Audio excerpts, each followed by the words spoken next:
लगता है कि हमसे कहीं चूक हुआ है, कोई गलती हुई है। दोनों भाई समझदार में छोड़ के मुझको चला गया। हमारे लिए विषम दिन, हम उसको विषम दिन करते हैं, बहुत ही कठिन दिन है।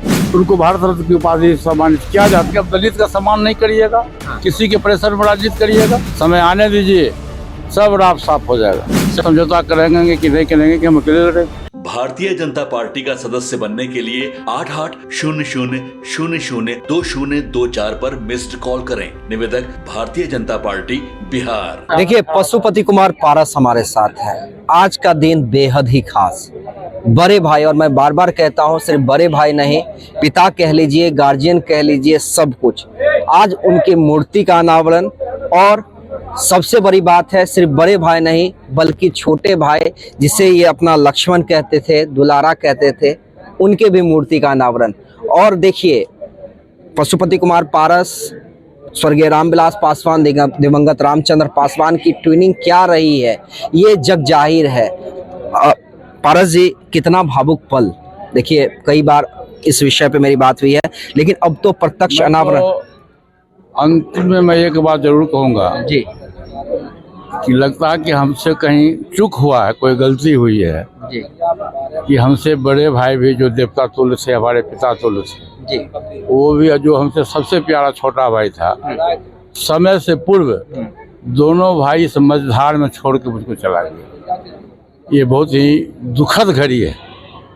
और ठीक है, आज उनके मूर्ति का हम लोग से अनावरण कर रहे हैं, धूमधाम से कर रहे हैं, लेकिन आज मुझको सीने में इतना कष्ट है।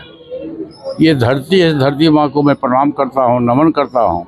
इसी धरती में हम तीनों भाई पढ़े, जन्म में भी पढ़े भी, खेले भी, कूदे भी, इस मिट्टी के शरीर में लगा, और यहाँ से हम लोग पढ़ते, खेलते, जुटते। राजनीतिक जीवन बहुत लंबा जीवन होता है, और पासवान जी 52 वर्ष तक देश की राजनीति की सेवा में, 69 में पहली बार वो एमएलए हुए, और देश के पहली बार सेवा में हुआ है, और 52 वर्ष तक वो राजनीति की है। मैं भी 77 में पहली बार विधायक बना, और 47 वर्ष तक राजनीतिक जीवन मेरा भी हुआ। रामचंद्र पासवान जी भी 4 टर्म समस्तीपुर और लोकसभा से वो लोकसभा के सदस्य हुए। तो ये जितना भी चीज़ आप देख रहे हैं, जिस समय हम लोग का जन्म हुआ था से 70-75 वर्ष पहले, उस वक्त सहरबनी गांव एक टापू था। यहाँ न बिजली थी, न यहाँ सड़क था, न पुल था, न पुलिया था। हम लोग पैदल यहाँ से खगड़िया जाते थे पढ़ने के लिए।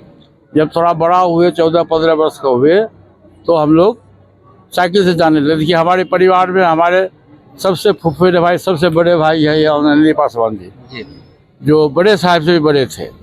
दूसरे बड़े साहब के मित्र है राम लखन बाबू, ये पेशे से शिक्षक थे। दोनों भाई एक साथ पढ़ते थे, पासवान जी पढ़ते थे।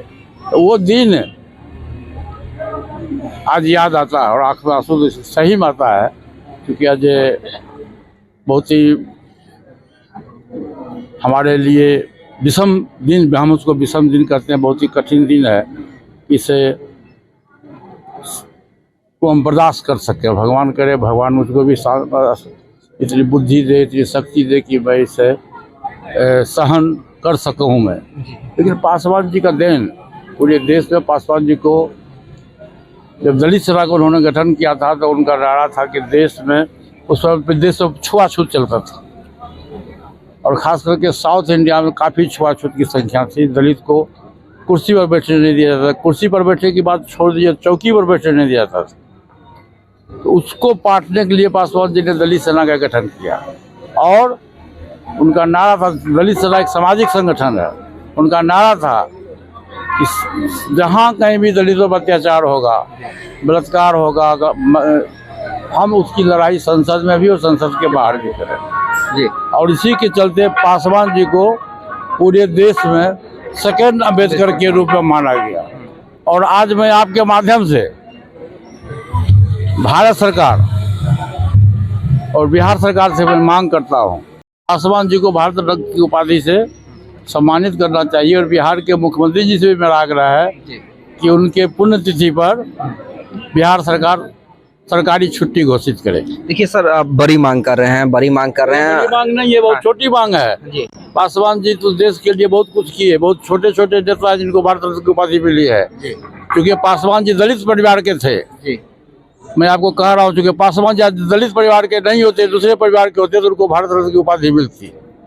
और दलित परिवार के हैं, इसलिए दलित का शोषण लोग करता है, आज भी कर रहा है, पूरे देश में हो रहा है दलित का शोषण। ये मैं आपको कह रहा हूँ, इस मंच से कह रहा हूँ कि पासवान जी दलित नहीं होते तो उनको भारत रत्न की उपाधि सम्मानित किया जाता, लेकिन क्योंकि वो दलित परिवार में पैदा लिए थे इसलिए उनको भारत रत्न की से सम्मान से नहीं नवाजा गया। देखिए, बड़ी बात, बड़ा गंभीर आरोप जो है पशुपति कुमार पारस लगा रहे हैं।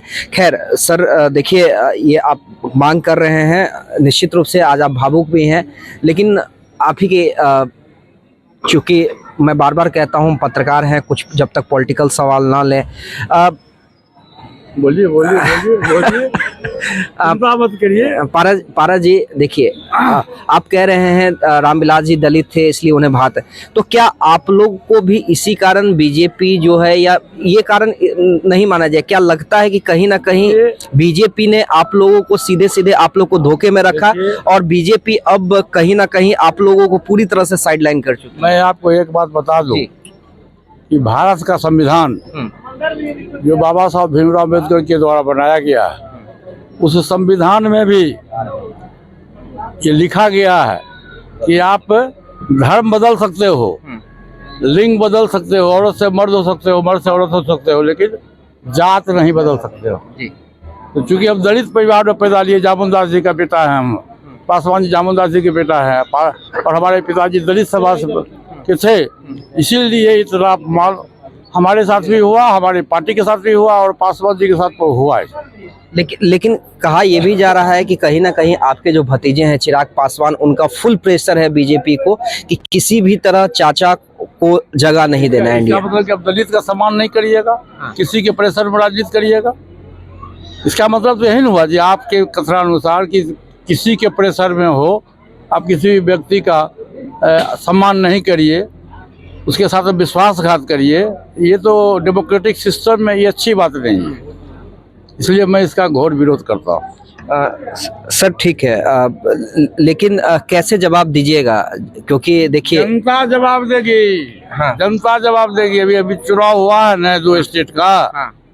हरियाणा का भी हुआ, 3-4 स्टेट का हरियाणा का चुनाव हुआ, आपके बगल में झारखंड का चुनाव हुआ, और झारखंड में के मुख्यमंत्री भी आदिवासी हैं।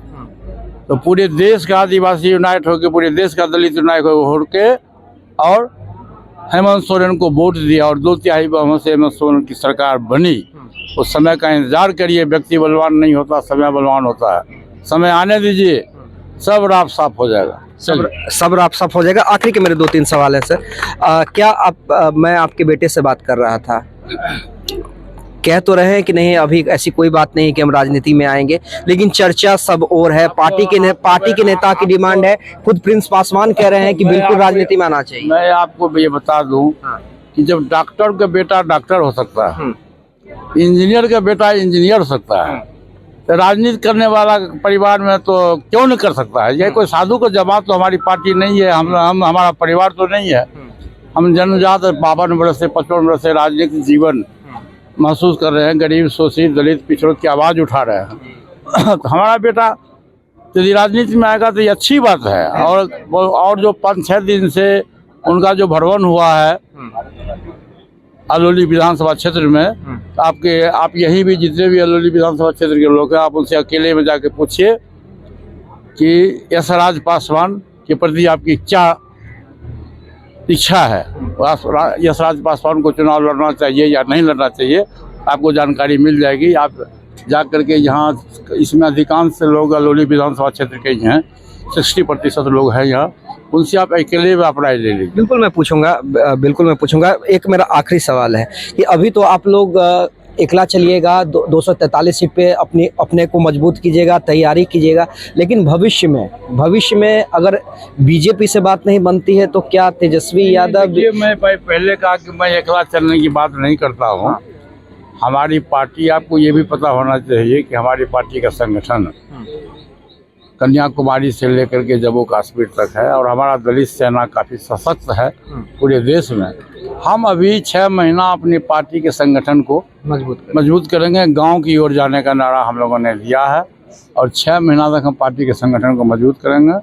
मार्च अप्रैल के बाद हम एक कार्य समिति की बैठक बुलाएंगे और कार्य समिति की बैठक में जो सामूहिक रूप से जो डिसीजन होगा, देखो डेमोक्रेसी है, डेमोक्रेसी में प्रजातंत्र ही सब कुछ है।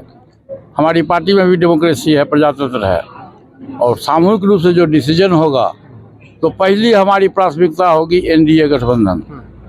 मैं पहले भी कहा, अभी कह रहा हूँ, अभी भी प्राथमिकता एनडीए यदि हमको सम्मान मिला, उचित सम्मान मिला तो हमें एनडीए गठबंधन हमारी पहली प्राथमिकता हुई। यदि एनडीए गठबंधन के द्वारा हमको सम्मान नहीं मिला तो फिर हम स्वतंत्र हैं 243 सीट पर लड़ने के लिए। भविष्य में देखा जाएगा कि हम किससे समझौता करेंगे कि नहीं करेंगे, कि हम अकेले लड़ेंगे। लेकिन कोई कमेंट अपने भतीजे चिराग पासवान नो पे? कमेंट, नो कमेंट, नो अभी भी नो कोई कमेंट? कोई कमेंट। चलिए, चिराग पासवान पे नो कमेंट।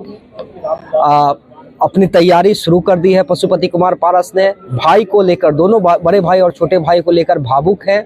बेटा यशराज भी, पासवान भी राजनीति में एंट्री करेंगे, अब ये तय मान लीजिए। और जो इशारा है वो साफ है कि अलौली विधानसभा से वो चुनाव लड़ सकते हैं। सबसे बड़ी बात है, अभी भी प्राथमिकता एनडीए है और अगर सम्मान नहीं मिलता है तो इस बार पीछे हटने का सवाल नहीं है।